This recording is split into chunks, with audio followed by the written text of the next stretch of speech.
ఖమ్మం జిల్లా వ్యాప్తంగా రైతులు హర్షం వ్యక్తం చేస్తున్నారు. రైతు భరోసా డబ్బులు ప్రభుత్వం రైతుల అకౌంట్లో పడ్డాయంటూ సెల్ ఫోన్లకు వచ్చిన మెసేజ్లను చూపిస్తున్నారు. పంట సాయం చేస్తున్న రేవంత్ ప్రభుత్వానికి కృతజ్ఞతలు చెప్తున్నారు.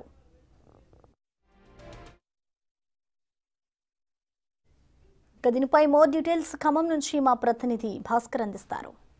ఎన్నికల సమయంలో 6 గ్యారెంటీలతో పాటు ప్రజల ముందుకెళ్ళింది రేవంత్ సర్కార్. అనుకున్నట్లుగానే ప్రతి ఒక్క గ్రామంలో కూడా కాంగ్రెస్ పార్టీని గెలిపించుకునేందుకు ప్రజలు కూడా కంకణం కట్టుకొని బీఆర్ఎస్ పార్టీని సాగనంపి రేవంత్ సర్కార్ను కొలువు తీర్చారు. దానిలో భాగంగానే 6 గ్యారెంటీ పథకాలను ఎప్పుడైతే అమలు చేస్తామని చెప్పిన హామీ ఇచ్చారో అందులో భాగంగా వడవడిగా ఒక్కొక్క పథకానికి శ్రీకారం చుట్టుకుంటూ ముందుకు వెళ్తుంది రేవంత్ సర్కార్. దానిలో భాగంగానే 4 పథకాలను నిన్న సీఎం రేవంత్ రెడ్డి లాంఛనంగా ప్రారంభించడంతో 26వ తారీఖున మొత్తానికైతే మాత్రం ఈ యొక్క పథకానికి సంబంధించి ప్రతి ఒక్క మండలంలో ఒక గ్రామాన్ని పైలట్ ప్రాజెక్టు కింద తీసుకున్నారు. ఖమ్మం జిల్లాలో చూసుకుంటే మాత్రం 20,800 మంది రైతులను ఎంపిక చేశారు. దానిలో భాగంగా చూసుకుంటే 28 కోట్ల రూపాయల పైగా నిధులు ఖమ్మం జిల్లాకు మంజూరని, మరోవైపున భద్రాద్రి కొత్తగూడెం జిల్లా కూడా చూసుకుంటే మాత్రం అక్కడ కూడా సుమారు 10,000 మంది పైగా రైతులను ఎంపిక చేయడం కూడా జరిగింది. ఫలితంగా చూసుకుంటే అక్కడ కూడా కోట్లాది రూపాయల నిధులు మంజూరైనాయి. ఫలితంగా చూసుకుంటే మాత్రం రైతు భరోసాకు సంబంధించి చాలా వరకు కూడా అంటే ప్రభుత్వం చెప్పిన విధంగానే చాలా వరకు మెసేజ్లు పడిన నేపథ్యం అవుతుంది. మనం చాలా క్లియర్గా చూసుకోవచ్చు. అంటే రైతుల యొక్క మొబైల్లో కూడా చాలా వరకు ఇట్లా అంటే వాళ్ళకి సెల్లుకు మెసేజ్ రావడంతో కూడా హర్షం వ్యక్తం చేసిన నేపథ్యం అవుతుంది. మనం ఇప్పుడు ఖమ్మం జిల్లా మధిర నియోజకవర్గంలో ఉన్నటువంటి ముదుగొండ మండలం కానాపురం గ్రామంలోనూ ఈ గ్రామం పైలట్ ప్రాజెక్టు కింద ఎంపిక చేశారు. దీనికి సంబంధించి రైతులతో మనం మాట్లాడుతున్నాం. ఎలా అనిపిస్తుంది మీకు? రైతు భరోసా మీకు పడినట్టుగా మీకు మెసేజ్ వచ్చింది, ఎలా అనిపిస్తుంది ఇదంతా?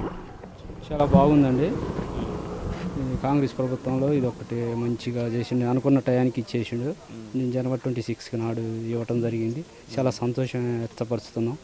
మా ఊరు కూడా పైలట్ ప్రాజెక్ట్ అయినందుకు చాలా ధన్యవాదాలు. ఈ కాంగ్రెస్ ప్రభుత్వం చాలా సంక్షేమ పథకాలు చేయాలని కోరుకుంటూ మా రైతులకు ఇది ఒకటి పరమదినం. ఈరోజు అందరూ బాగుండాలని మీ కాంగ్రెస్ పార్టీని మా ఊరు పెద్దలు సమక్షంలో ఇల్లు కూడా 150 ఇల్లు ఎబోవ్ వచ్చాయి. వాటిని కూడా మేము కట్టుకోవడానికి సహకరిస్తున్నాం. ప్రభుత్వం కూడా చాలా సహాయ సహకారాలు అందిస్తుంది. ఇది చాలా సంతోషంగా ఉంది సార్. మొత్తానికి అయితే మరో రైతు చూసుకోవచ్చు. చాలా వరకు కూడా రైతు భరోసా సంబంధించినటువంటి ఇట్లా లబ్ధిదారులకు ఎంపిక చేసినటువంటి పత్రాలు ఇచ్చారు. ఆ పత్రాలకు సంబంధించిన ఎంత అమౌంట్ పడ్డాయో కూడా మన రైతులతో అడుగు చూద్దాం సార్. వెంకటనారాయణ గారు, మీకు ఎంత పడ్డాయి అమౌంట్? మీకు జనరల్గా గత ప్రభుత్వ హయాంలో ఏమన్నా ఇంతకుముందు రైతు భరోసా లాంటిది ఏమైనా వచ్చిందా? రైతు బంధువు లాంటిది ఏమన్నా?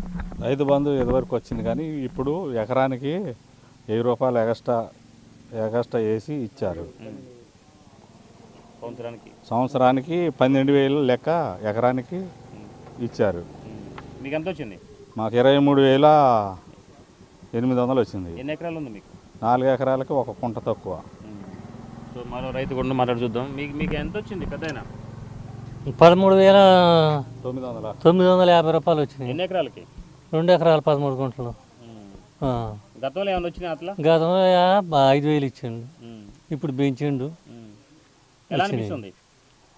పర్వాలేదు కానీ ఇప్పుడు వ్యాసంగి పెట్టుబడులు పనికొస్తుంది ఎట్లా? వ్యాసంగి పెట్టుబడులు పనికొద్ది. సో మరో రైతు చూసుకోవచ్చు. చాలా వరకు కూడా ఇట్లా మొబైల్లో ఇట్లా మెసేజ్ వచ్చిన పద్ధతి. మీకు ఎన్ని ఎకరాలు ఉందండి? 2 ఎకరాలు. మీకు ఎంత వచ్చింది? 12,000 పడ్డాయి మధ్యాహ్నం. మీకు ఇప్పుడు అమౌంట్ దేనికి వాడతారు జనరల్గా? పెట్టుబడి వ్యవసాయానికి అండి. మొక్కజొన్న వేసాం, వ్యవసాయ క్రాప్. ఎలా అనిపిస్తుంది జనరల్గా ఎన్నికల ముందు ఇచ్చిన వాగ్దానం అమలు చేసుకుంటూ వస్తాం? అమలు చేసుకున్నట్టే కదా సార్. ఇప్పుడు పెట్టుబడికి కూడా మాకు మంచి సాయం. ఇప్పుడు మొక్కజొన్నకి. మీ పేరు? పానకాలరావు అండి, కోసూరు పానకాలు. చూసుకోవచ్చు. చాలా వరకు కూడా గ్రామీణ ప్రాంత రైతులకు ఎలాంటి ఇబ్బంది లేదు. గ్రామ సభలోనే వాళ్ళకి లబ్ధిదారులు ఎంపిక చేయటం, వాళ్ళకి సంబంధించినటువంటి వాళ్ళ సమక్షంలోనే లబ్ధిదారులు ఎంపిక చేసి వాళ్ళకే ఒక అభివృద్ధి పథకాలకు సంబంధించినటువంటి డేటా అందించడం కూడా సంబంధించి రైతు కూడా ఆనందం వ్యక్తం చేసిన పద్ధతి ఉంది.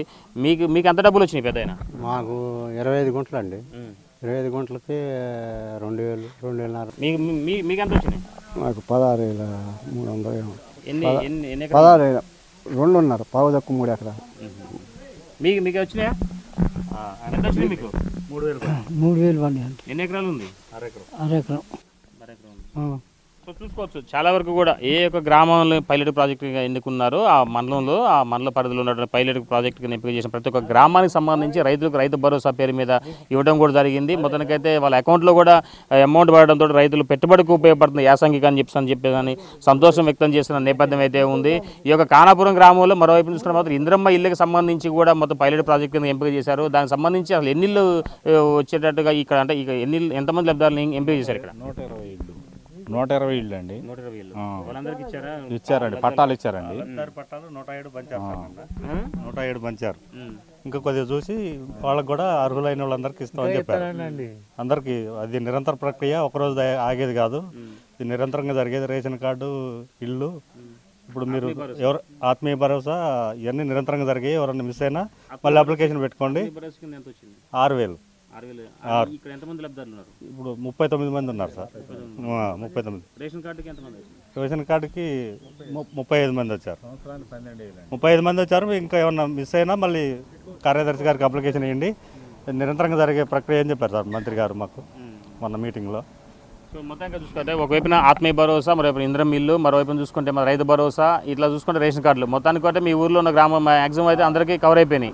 అంటే ఒక పైలట్ ప్రాజెక్ట్ కింద ఉన్న ప్రతి ఒక్క గ్రామాన్ని ఎంపిక చేయడం, ఆ గ్రామం సంబంధించినటువంటి లబ్ధిదారులు ఎంతమంది ఉన్నారో వాళ్ళందరికీ కూడా అంటే క్షేత్రస్థాయిలో వాళ్ళకి లబ్ధి చేకూర్చే విధంగా గ్రామసభ అనే దాన్ని వాళ్ళ గ్రామంలోనే గ్రామస్తు సమక్షంలో పెట్టుకోవడం, వాళ్ళ సమక్షంలోనే లబ్ధిదారులు ఎంపిక చేసుకోవడం, ఎలాంటి ఇబ్బందులు ఎదురు కాకుండా పారదర్శకంగా ఈ యొక్క స్కీముని వాళ్ళ లబ్ధిదారులకి ఉపయోగించుకునే విధంగా వాళ్ళ సమక్షంలోనే ఎంపిక చేసుకొని వాళ్ళ సమక్షంలోనే వాళ్ళ అంటే మొత్తం అధికారులకు ఒక నివేదిక పెట్టడం, అక్కడ నుంచి వాళ్ళని ఎంపిక చేసుకున్న తర్వాత ఆ లబ్ధిదారుల యొక్క డేటా కూడా వాళ్ళకి ఒక నమూనా లెక్క వాళ్ళకి ఒక పత్రాలను అందించి ప్రభుత్వ పథకాలు వాళ్ళకి చెందే విధంగా అన్ని ఏర్పాట్లు చేసింది రాష్ట్ర ప్రభుత్వం.